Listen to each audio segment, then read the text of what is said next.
నెహెమ్యా గ్రంథం 9వ అధ్యాయం.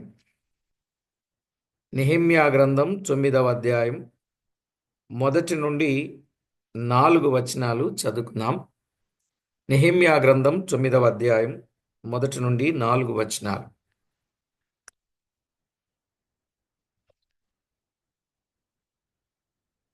పరిశుద్ధ గ్రంథమైన బైబిల్ నుండి వచనాలు చూద్దాం. ఈ నెల 24వ దినమందు ఇశ్రాయేలీలు ఉపవాసముండి గోనె పట్టలు కట్టుకొని తల మీద ధూళి పోసుకొని కూడి వచ్చిరి. ఇశ్రాయేలీలు అన్యజనులందరిలో నుండి ప్రత్యేకింపబడిన వారై నిలువబడి తమ పాపములను తమ పితరుల పాపములను ఒప్పుకొనిరి.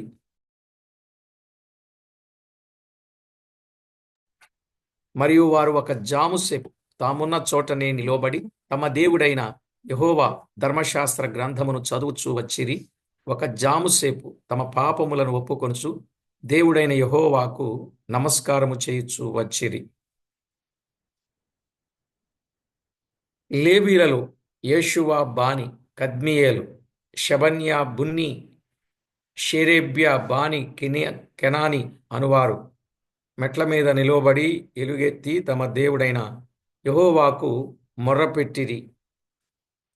చదవబడిన ఈ లేఖనం కొరకై ప్రార్థన చేసి వాక్యాన్ని ధ్యానం చేద్దాం.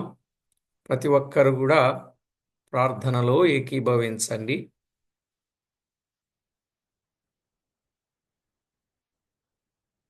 మహాగణుడవైన మా దేవ, సర్వాధికారి అయిన మా ప్రియ ప్రభువా, సర్వశక్తి సంపన్నుడా, జీవాధిపతి, అద్వితీయ సత్యదేవుడవైన మా ప్రభువా, మా దేవా, మీ గణనామానికి వేలాది వందనాలు, కోటాను కోట్లు స్తుతులు స్తోత్రములు చెల్లిస్తున్నాం.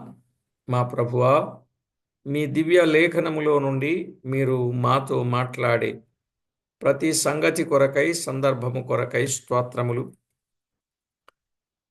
నెహెమ్యా గ్రంథములో నుండి అమూల్యమైన సంగతులను మీరు మాకు అందిస్తూ మమ్మల్ని ఎంతో బలపరుస్తూ, తృప్తిపరుస్తూ, భద్రపరుస్తూ, మేలు చేస్తూ వచ్చినందుల కొరకు స్తోత్రములు. చదవబడిన లేఖనములో నుండి మాతో స్పష్టముగా మాట్లాడి మీరు మహిమ, ఘనత, ప్రభావములను ఆరోపించుకొనమని కోరుచు మా ప్రభువైన యేసు క్రీస్తు అమూల్యమైన నామమున స్తోత్రము చెల్లించి వేడుచున్నాము తండ్రి, ఆమేన్. ప్రభునందు ప్రియులారా, మనము నెహెమ్యా గ్రంథములో నుండి 8 అధ్యాయాలలో ఉన్న వాస్తవిక సత్యాలు మనం వింటూ వచ్చాం. ఈరోజు 9వ అధ్యాయములో ముఖ్యాంశముగా మనము గమనించినట్లయితే గొప్ప ప్రార్థనా కూడిక ఏర్పాటు చేసినట్లు 16వ వచనంలో మనము గమనిస్తాం. గొప్ప ప్రార్థనా కూడిక. ఇందులో దాదాపు 37 వచనాలు వ్రాయబడ్డాయి. 37 వచనాలలో ఎన్నో అమూల్యమైన సత్యాలు గమనిస్తాం. 1 నుండి 4 వచనాలు ప్రార్థన కొరకై సిద్ధపాటు. 1 నుండి 4 వచనాలు ప్రార్థన కొరకైన సిద్ధపాటు. 5, 6 వచనాలు ప్రభువును స్తుతించుట. 5, 6 వచనాలు ప్రభువును స్తుతించుట. ఇక 7 నుండి 37 వచనాలు 7 నుండి 37 వచనాలు ప్రార్థనలో దేవుడు చేసిన మేళ్లు జ్ఞాపకము చేసుకుని స్తుతించుట. ప్రార్థనలో దేవుడు చేసిన మేళ్లు జ్ఞాపకము చేసుకొని స్తుతించుట. దాన్ని కొంచెం జాగ్రత్తగా ఇంకా భాగములు చేసుకుంటే 7, 8 వచనాలు 7, 8 వచనాలు అబ్రహాముకు చేసిన మేలు జ్ఞాపకము చేసుకొనుట. అబ్రహాముకు చేసిన మేలు జ్ఞాపకము చేసుకొనుట.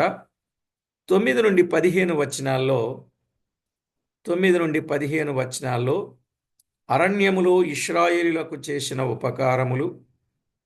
అరణ్యములో ఇశ్రాయేలీయులకు చేసిన ఉపకారములు.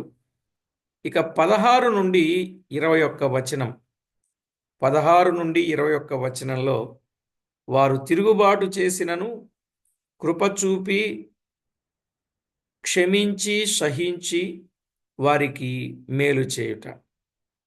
వారు తిరుగుబాటు చేసినప్పటికీ దేవుడు కృప చూపి క్షమించి సహించి వారికి మేలు చేయుట. ఇక 22 నుండి 25 వచనాలు, 22 నుండి 25 వచనాలు, వారికి జయమిచ్చి కనాను దేశం స్వాధీనపరచుట. వారికి జయమిచ్చి కనాను దేశమును స్వాధీనపరచుట. ఆ విషయాన్ని మనము గమనిస్తాం. ఇక 26 నుండి 28 వచనాలు, 26 నుండి 28 వచనాలలో న్యాయాధిపతుల కాలములో చేసిన ఉపకారము, న్యాయాధిపతుల కాలములో చేసిన ఉపకారములు. ఇక 29 నుండి 37 వచనాలు, 29 నుండి 37 వచనాలు, రాజుల కాలము నుండి, రాజుల కాలము నుండి, రాజుల కాలము నుండి నెహెమ్యా కాలము వరకు చేసిన మేళ్ళు, రాజుల కాలము నుండి నెహెమ్యా కాలము వరకు చేసిన మేళ్ళు. ఇలాగున మొదటి నుండి 37 వచనాలు 9 భాగాలుగా చేయడం జరిగింది. 9 భాగాలు లేదా 8 భాగాలు. 7 నుంచి 14, 7 నుండి 8 వచనాలు అబ్రహాము చేసిన మేలు జ్ఞాపకము చేసుకునుట. 9 నుండి 15 వచనాలు,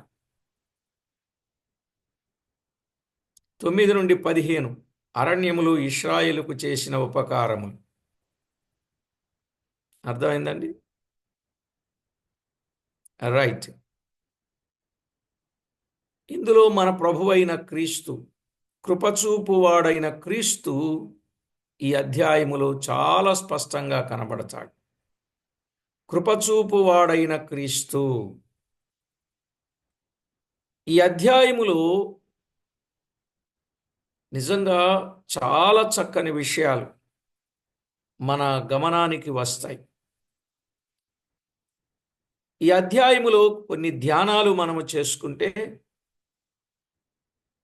నెహెమ్యా చాలాసార్లు వ్యక్తిగతంగా ప్రార్థించాడు గాని ఇక్కడ ఇశ్రాయేలులు అందరూ కలిసి ప్రార్థించిన గొప్ప ప్రార్థనా కూటం ఇది.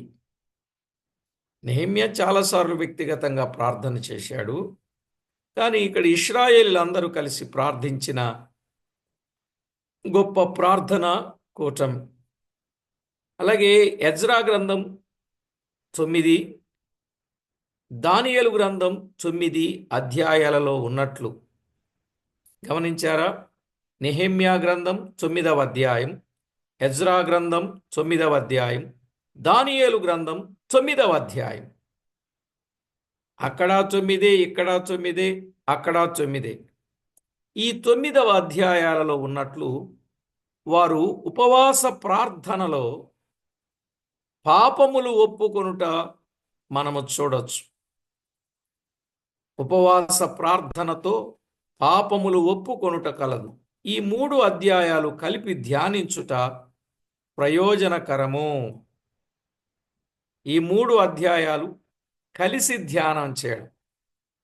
ఎజ్రా గ్రంథం 9వ అధ్యాయం, దానియేలు గ్రంథం 9వ అధ్యాయం, నెహెమ్యా గ్రంథం 9వ అధ్యాయం.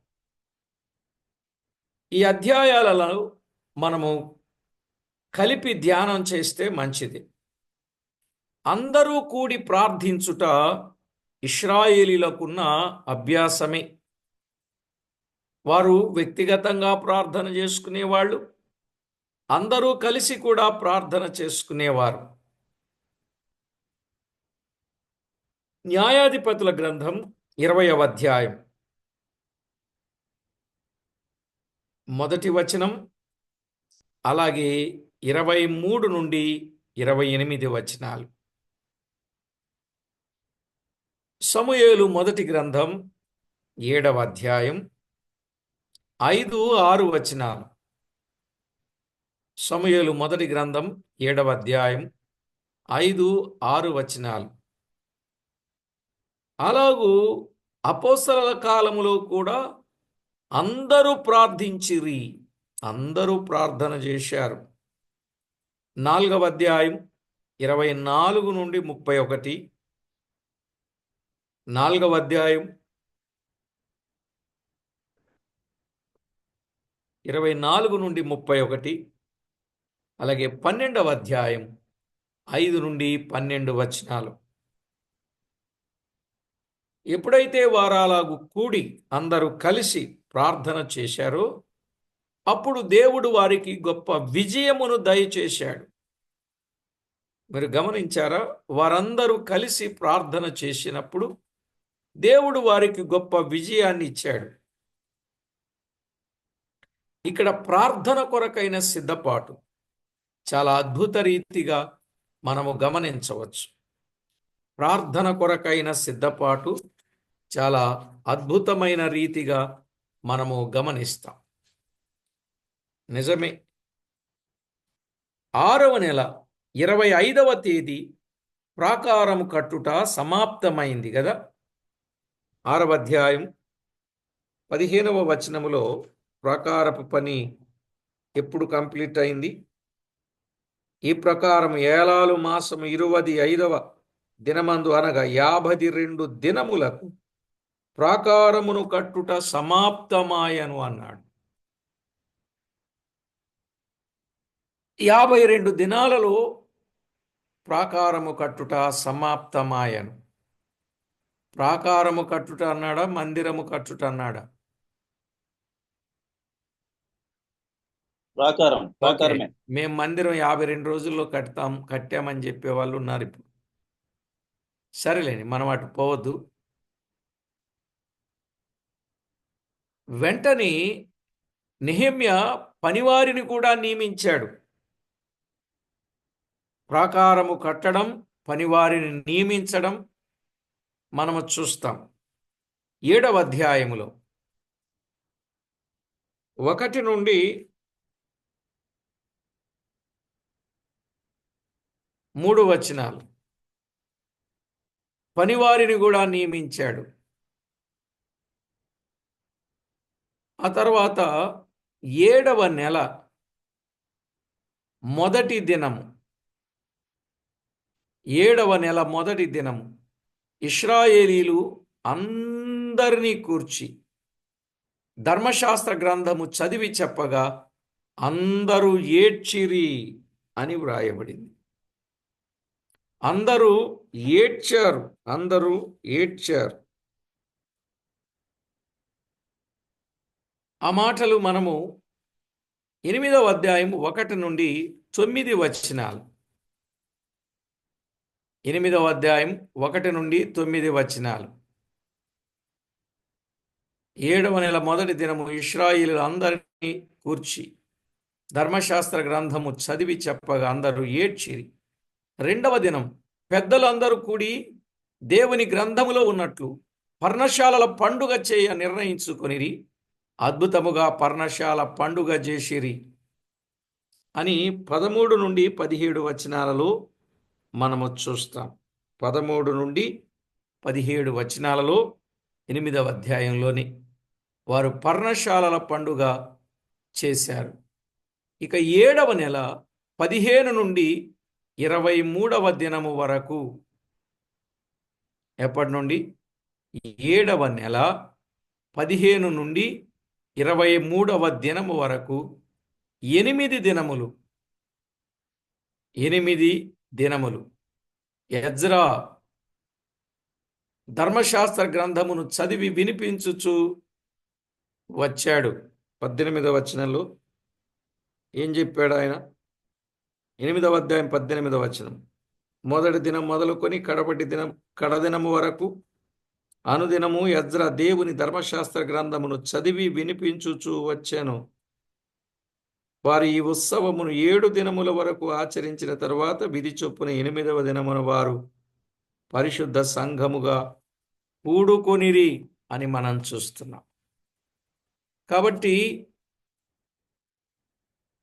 గ్రంథములో ఉన్నటువంటి వాస్తవిక సత్యాలు వారు విన్నప్పుడు వారి గుండెలలో నుండి కన్నీరు రావడం ప్రారంభించింది.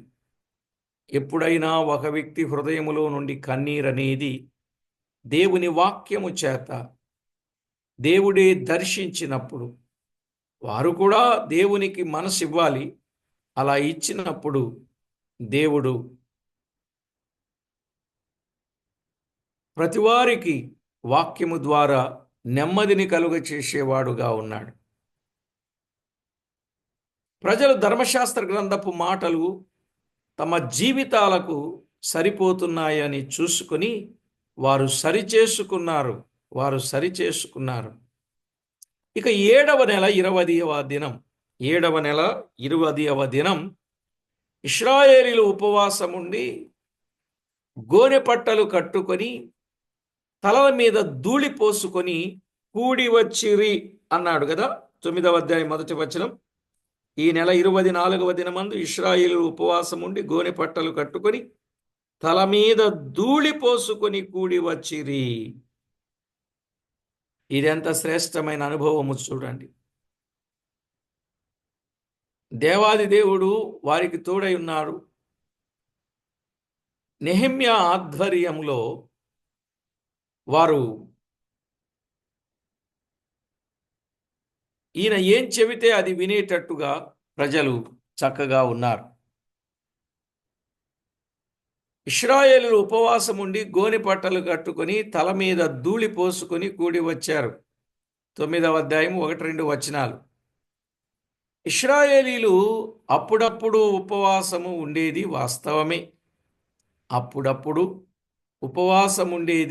వాస్తవమే.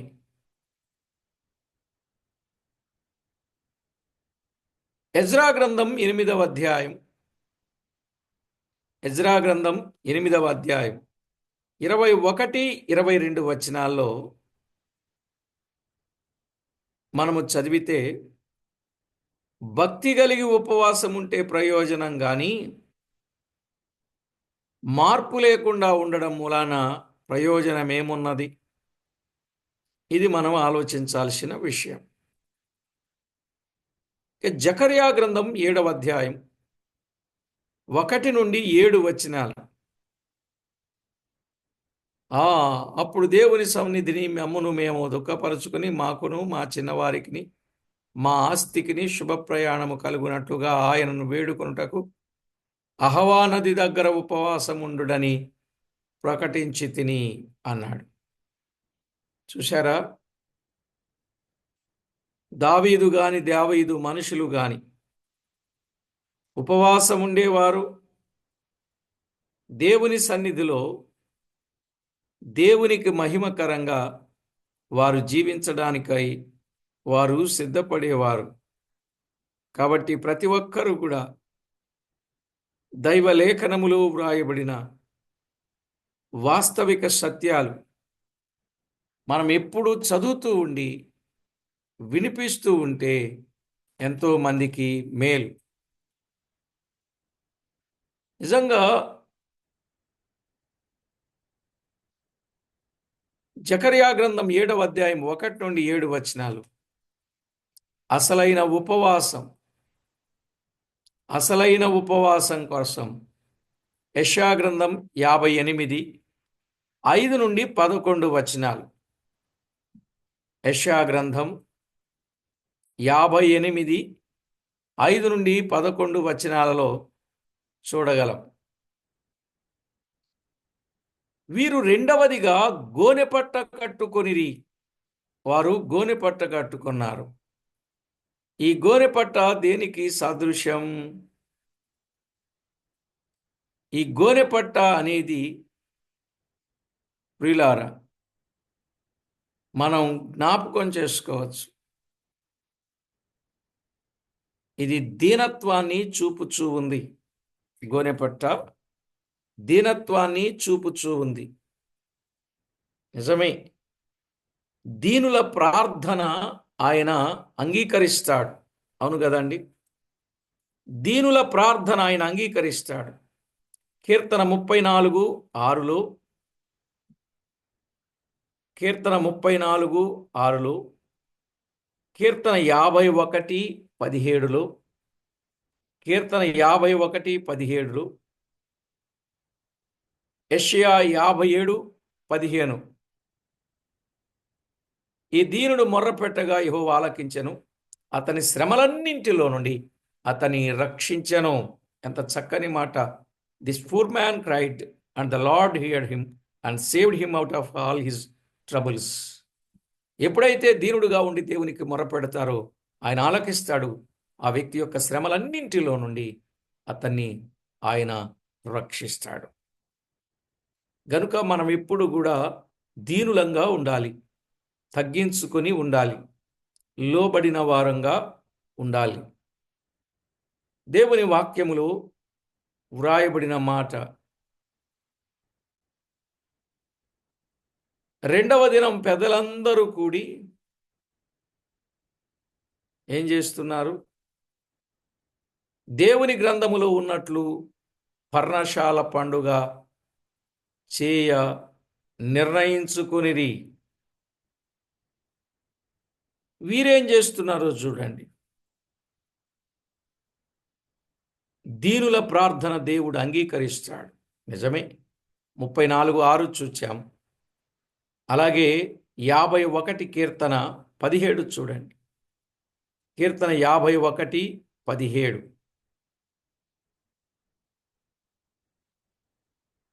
అలాగే యెషయా గ్రంథం 57వ అధ్యాయం 15వ వచనం. 57:15. వారు తల మీద ధూళి పోసుకొనిరి. వారు తల మీద ధూళి పోసుకొనిరి. ఇది తమ్మును తాము అసహించుకొనుటను చూపిస్తూ ఉంది. ఇది తమ్మును తాము అసహించుకోవడాన్ని చూపిస్తూ ఉంది. యోబు గ్రంథం 42:6. యోబు గ్రంథం 42వ అధ్యాయం 6వ వచనం. ఇలాంటి వారి మీద దేవుని దృష్టి తప్పక నిలుచును. దేవుని దృష్టి ఇలాంటి వారి మీద నిలుచుద్ది. వారు అన్యజనులందరిలో నుండి ప్రత్యేకించుకునిది. కావు నన్ను నేను అసహించుకుని ధూళిలోను బూడిదలోను పడి పశ్చాత్తాపడుచున్నాను అన్నాడు. నిజమే. ప్రకృతి సంబంధమైన వాటి కోసం, భూ సంబంధమైన వాటి కోసం, శరీర సంబంధమైన వాటి కోసం, భౌతిక సంబంధమైన వాటి కోసం మానవుడు ఆశపడుతూ దేవుణ్ణి, దేవుని సత్యాన్ని, దేవుని ప్రజలను విడిచిపెట్టేవారుగా ఉన్నారు. అలాగూ కాకుండా ప్రోత్సహించి ప్రభువులో పదిలపరచి ఆయన రాజ్యమునకు సిద్ధపరచడం మన వంతు. సరే ప్రియులారా, వారు జనులందరిలో నుండి ప్రత్యేకించుకునిరి. 2వ వచనం. ఇది పవిత్రతను, ధర్మశాస్త్రం అనుసరించుటను చూపిస్తూ ఉంది. పవిత్రతను, ధర్మశాస్త్రము అనుసరించుటను చూపించుచూ ఉన్నది. 13వ అధ్యాయం 30వ వచనములో, 13వ అధ్యాయం 30వ వచనం, 10వ అధ్యాయం 38వ వచనం. వారు ఒక జాము సేపు తాము ఉన్న చోటనే నిలువబడి ధర్మశాస్త్ర గ్రంథమును చదువుతూ పాపములు ఒప్పుకొనుచు వచ్చిరి. చూశారా? దేవుని వాక్యంలో వ్రాయబడిన మాట. ఎవరైతే దేవునికి, దేవుని పిల్లలకు ఆయాసంగా ఉంటారో వారి విషయములో ఆయన చేసే కోణం, మనము ఎరుగుదు. సరే, రెండవ వచనం, ఇది పవిత్రతను ధర్మశాస్త్రం అనుసరించుటను సూచిస్తూ ఉంది. 13వ అధ్యాయం 30వ వచనం, 10వ అధ్యాయం 38వ వచనం. 13వ అధ్యాయం 30వ వచనం, 10వ అధ్యాయం 38వ వచనం. వారు ఒక జాముసేపు తమ పాపములు ఒప్పుకొనుచు తామున్న చోటనే నిలువబడి ధర్మశాస్త్ర గ్రంథమును చదువుచు పాపములు ఒప్పుకొనుచు వచ్చిరి. ఇది ఎంత గొప్ప సంగతి! వారు పాపములను ఒప్పుకుంటూ వచ్చారు. నిజమే. 2-3 వచనాల్లో మొదట వాక్యం, తరువాత ప్రార్థన. మొదట దేవుని మాట మనము వినవలెను. దేవుని మాట వినాలి. ఇక దేవుని మాట వినలేదనుకోండి, వారితో మనం సహవాసాన్ని, దూరంగా ఉన్న వారి విషయంలో జాగ్రత్త వహించవలసిన వారమై ఉన్నాం. సరే, ఏది ఏమైనా 13వ అధ్యాయం 30వ వచనం, 10వ అధ్యాయం 38వ వచనం, 13వ అధ్యాయం 30వ వచనం, 10వ అధ్యాయం 38వ వచనం. వారు ఒక జాముసేపు తాము ఉన్న చోటనే నిలువబడి ధర్మశాస్త్ర గ్రంథమును చదువుతూ పాపములను ఒప్పుకొనుచు వచ్చిరి అనే మాట మనము చదువుతున్నాం. 2-3 వచనాలు. మొదట వాక్యం, తరువాత ప్రార్థన. మొదట వాక్యం, తర్వాత ప్రార్థన. మొదట దేవుని మాట మనం వినవలెను. దేవుని మాట మనము ఎప్పుడైతే వింటా ఉంటామో ఆధ్యాత్మికంగా ఎదిగే అవకాశం ఉంది. దేవుని మాట మనం వినాలి, వినిపించాలి. అప్పుడు ఆయన మాటలు వినును, ఆయన మాటలు వింటాడు. ధర్మశాస్త్రము వినకుండా చెవి ఏమైందండి? చెవి మందగిలింది అనుకోవాలా? సరే, మొదట వాక్యం, తరువాత ప్రార్థన. మొదట దేవుని మాట మనం వినవలెను. అప్పుడు ఆయన మాటలు, మన మాటలు ఆయన వింటాడు. మన మాటలు ఆయన వినాలి. ప్రార్థనకు తగిన జవాబు దయచేయాలి. నిజమే. మొదట దేవుని మాట, ఆయన మాటలు మన మాటలుగా, ఆయన మన మాటలను వినును. అది చాలు. ఆయన మన మాటలను వినును. ధర్మశాస్త్రము వినకుండా, ధర్మశాస్త్రాన్ని వినకుండా ఎవరైతే ఉంటారో వారు ప్రార్థన చేసిన ఆ ప్రార్థన హేయము. ఆ ప్రార్థన హేయం. సామెతల గ్రంథం 28:9 స్పష్టంగా చెప్పాడు. సామెతల గ్రంథం 28:9. ధర్మశాస్త్రము చదివి పాపములు ఒప్పుకొనుచున్నారని ధర్మశాస్త్రములో తమ పాపములు అర్థమైపోయాయి.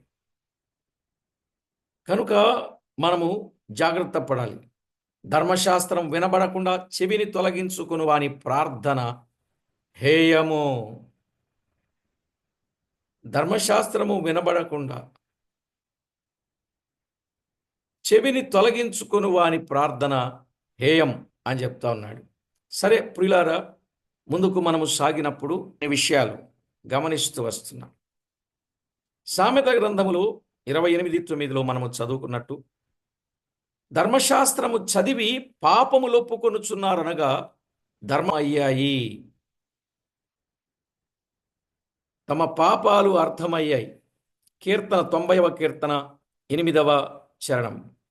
90వ కీర్తన 8 ఏమనుంటుంది మీరు గమనిస్తే,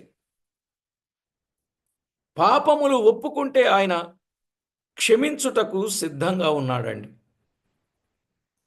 పాపములు ఎవరైతే ఒప్పుకుంటారో, వాటిని విడిచిపెడతారో వారికి అంతా మేలే. ఆయన క్షమించుటకే సిద్ధమైన మనసు గలవాడు. దినవృత్తాంతముల 2వ గ్రంథం 14-15 వచనాలు. 14-15 వచనాలు. అలాగే సామెతల గ్రంథం 28-13.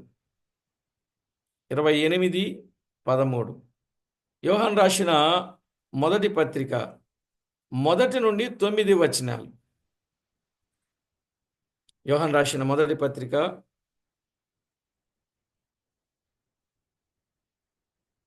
1:9. వారు పాపములు ఒప్పుకొనుచు నమస్కారము చేయుచున్నారు అనరు. ఇశ్రాయేలీయులు వెలుగెత్తి దేవునికి మొర్రపెట్టిరి. మొర్రపెట్టుట అనేది యెహోవా సన్నిధిలో హృదయము కుమ్మరించుటను చూపిస్తా ఉంది. దేవుని సన్నిధిలో హృదయాలు కుమ్మరించబడాలి. దేవునికి మరింత మహిమ మనము ఘనపరచాలి, ఆరోపించాలి.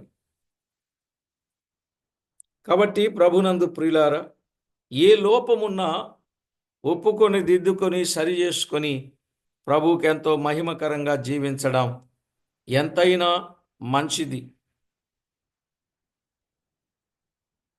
దినవృత్తాంతముల 2వ గ్రంథం 7వ అధ్యాయం 14-15 వచనాల్లో, సామెతల గ్రంథం 28వ అధ్యాయం 13వ వచనంలో, యోహాను రాసిన మొదటి పత్రిక 1:9 వారు పాపములు ఒప్పుకొనుచు నమస్కారము చేయుచున్నారనరు. వారు పాపం చేస్తూ నమస్కారం చేస్తున్నారు అని అనరట. సామెతల గ్రంథములో ఎవరైతే ఒప్పుకుంటారో ఆ ఒప్పుకున్న వారు దేవునికి ఎంతో అనుకూలంగా జీవించాలి. వారు తమ పాపములను ఒప్పుకొనుచు నమస్కారము చేయుచు దేవునికి మహిమకరంగా జీవితాన్ని మార్చుకునే విధంగా ప్రభువు మానవునికి అవకాశాన్ని ఇస్తున్నాడు. నిజంగా ఆయన క్షమించుటకు సిద్ధమైన మనసు గలవాడి. ఎప్పుడు, ఏ రాత్రి వేళనైనా, ఏ స్థితిగతుల మధ్య ఉన్న సంగతులు ప్రభు ఎరుగును గనుక ప్రభు నడిపిస్తారు. వారొకటేనండి, వారు తమ పాపములు ఒప్పుకొనుచు నమస్కారం చేయుచున్నారు. అప్పుడు లేవీయులు వెలుగెత్తి దేవునికి మొర్రపెట్టిరి. మొర్రపెట్టుట అనేది యెహోవా సన్నిధిలో హృదయము కుమ్మరించుటను చూపిస్తా ఉంది. దేవునికి మొర్రపెట్టుట అనేది యెహోవా సన్నిధిలో హృదయము కుమ్మరించుటను తేటపరుస్తూ ఉంది. విలాపవాక్యాలు 2వ అధ్యాయం 19వ వచనం. తరువాత వారు దేవుని స్తుతించిరి. వారేమన్నారంటే, సకలాశీర్వచన స్తోత్రములకు మించిన నీ ఘనమైన నామము స్తుతించబడునుగాక. ప్రియులారా, సకల ఆశీర్వచన స్తోత్రములకు మించిన ఆయన ఘనమైన నామం స్తుతించబడాలి. ఆయనకు వెళ్ళవలసిన ప్రభావమును మనము ఆయనకు ఆపాదించాలి. అసలు వాస్తవంగా లోకమంతటిలో ఆయన నామం ఘనమైనది. మలాకి 1:11, 12, 14వ వచనం. మొదటి అధ్యాయం 11వ వచనం, 14వ వచనం. నీవే అద్వితీయుడవైన యెహోవా, సాటిలేనివాడు, ఒక్కడే అయ్యున్నవాడు, సర్వము ఆయనే సృజించాడు, కాపాడుచున్నవాడు ఆయనే. కనుకనే ఆయనకు నమస్కారము చేయటం అది మనకెంతో మంచిది. కాబట్టి ప్రకటన గ్రంథం 4వ అధ్యాయం 10-11 వచనాలు ఆయనకు నమస్కారము చేస్తున్నారు. అలాగే 5వ అధ్యాయం 13వ వచనం. యెషయా గ్రంథం 42వ అధ్యాయం 5వ వచనం. యెషయా గ్రంథం 42:5. భక్తులు ఎవరు ప్రార్థించినను మొదట దేవుణ్ణి స్తుతించుచు ప్రార్థించాలి. స్తుతించుట, ప్రార్థించుట.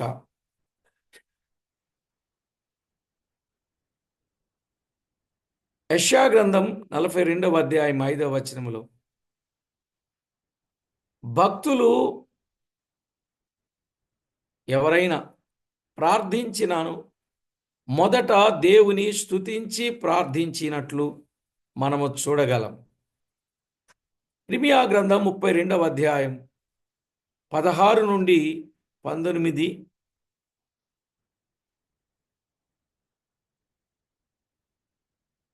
దేవుణ్ణి స్తుతించి ప్రార్థించారు. ఇర్మీయా గ్రంథం 32:16-19. రాజుల మొదటి గ్రంథం 8వ అధ్యాయం 22-23 వచనాలు. ఈ సంగతులన్నీ మనం వింటున్నప్పుడు మనము భాగాలుగా చేసుకున్నాం కదా. మొదటి భాగం 1-4 వచనాలు. అక్కడ ఎవరు కనపడ్డారు? ప్రార్థనాపరులు కనబడ్డారు. ప్రార్థనలు చేసేవారు ఈనాడు ఎంతైనా అవసరం. వాక్యము దండిగా ఉంది, ప్రార్థన అంతగా లేదు. ప్రార్థన కూడా చేసి ప్రభు నామాన్ని ఘనపరచాలి. ఇక 7-8 వచనాలలో అబ్రహాముకు చేసిన మేలు జ్ఞాపకము చేసుకొనుట. అబ్రహాముకు చేసిన మేలు జ్ఞాపకం చేసుకొనుట. నిజమే, ఎన్నో దినాలుగా అబ్రహామును గూర్చిన సంగతులు మనం విన్నప్పుడు మనకెంతో మేలు, ఆశీర్వచనం. ఇవన్నీ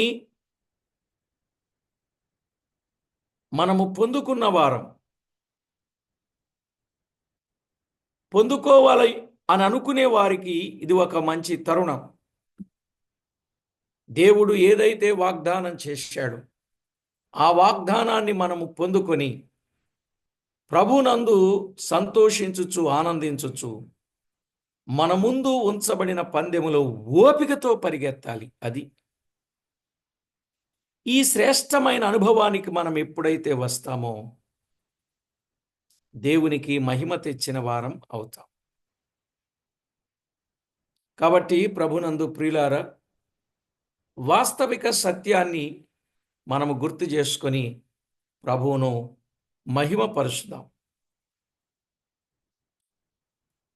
ఈ అధ్యాయములో ప్రార్థన కొరకైన సిద్ధపాటు వారు ఎలాగూ చేసుకున్నారో, వాక్యాన్ని, ప్రార్థనను వారెంత లక్ష్య పెట్టారు.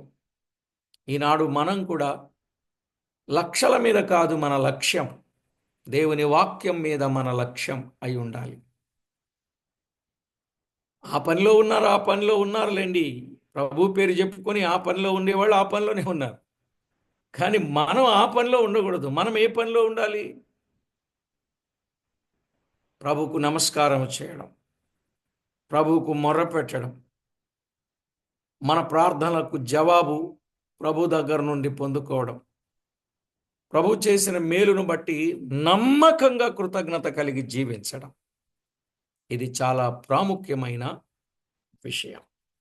కాబట్టి ప్రభునందు ప్రియులారా, ప్రార్థన కొరకైన సిద్ధపాటును గూర్చిన విషయాలు మనము జాగ్రత్తగా విని ఆయన నామానికి మహిమ ఆపాదించవలసిన వారమై ఉన్నాం. ఆనాడు ప్రభు వారిని ఏమాత్రము విడిచిపెట్టలేదు. వారెప్పుడు కూడి ప్రార్థన చేసినా ప్రార్థనకు జవాబు వచ్చింది. మనము కూడా వ్యక్తిగతంగా, కుటుంబంగా, సంఘంగా మనము జాగ్రత్త పడి అందరికీ మేలు చేసేటట్లు, ఉపకారము చేసేటట్లు, తద్వారా ప్రభు మనలను జ్ఞాపకం చేసుకొని ఆయన నామ మహిమార్థమై మనకు కూడా ఎన్నో మేలులు ఆయన అనుగ్రహింపచేసేవాడుగా ఉండగా వాటిని అందుకొని అనుభవిస్తూ ఆయన నామాన్ని మహిమపరచుదాం. చూచారా, నెహెమ్యా అనుభవములో యెహోవా సన్నిధిలో హృదయము కుమ్మరించుట అనేది మనము కొసమెరుపుగా చూస్తాం. ఆ విధంగా ప్రతి ఒక్కరూ ప్రార్థన చేసి ప్రభువుకు మహిమ తెచ్చేవారుగా మనలను మనము జాగ్రత్త చేసుకుని ప్రభువుకు మహిమ ఆపాదిద్దాం. ప్రార్థన చేసుకుందాం. దయామయుడు అయిన మా దేవ, కరుణా సంపన్నుడవైన మా ప్రియ ప్రభువా, మీకు స్తోత్రం. మా ప్రభువా, మీ లేఖనాలలో నుండి మేము విని మీకు మహిమ ఆపాదిస్తున్నాం. మా ప్రభువా, ఈ కడువరి దినములలో ప్రతివారు మీకు చేరువగా ఉండడానికి, అనుకూలుగా ఉండడానికి, మీ చిత్తానుసారంగా ఉండడానికి మా ప్రభువా ప్రతి ఒక్కొక్కరిని సిద్ధపరిచి బలపరచండి. అన్ని విషయాల్లో మీరు ఆదుకొని నడిపించుచూ ఉన్న మీ ప్రేమకై స్తోత్రం. ఇప్పటి వరకు జరిగించిన పనిని బట్టి వందనాలు. ఇక నుంచి జరగబోయే పనిని బట్టి మీకు స్తోత్రములు. మా ప్రియ ప్రభువా, మమ్మను ఏమాత్రము విడిచిపెట్టకుండా మీ రెక్కల క్రింద సురక్షితమైన జీవితాన్ని మాకు ప్రసాదింపజేసి మమ్మను మీ కొరకు ప్రజ్వలింపచేసి మహిమ పొందుతారని మా ప్రభువా, మా దేవా, అందరినీ అన్ని విధాలా కనికరించమని, తోడై ఉంటారని కోరుతా ఉన్నాం. మా ప్రభువా, మా ముందుంచబడిన పందెములో మేము ఓపికతో పరిగెత్తుతూ మీకెంతో మహిమ, ఘనత, ప్రభావములను మీరు ఆరోపించుకోమని కోరుచు, మా ప్రాణనాథుడు, ప్రియుడు, మా రక్షకుడు, మమ్మను ఎక్కువగా ప్రేమించి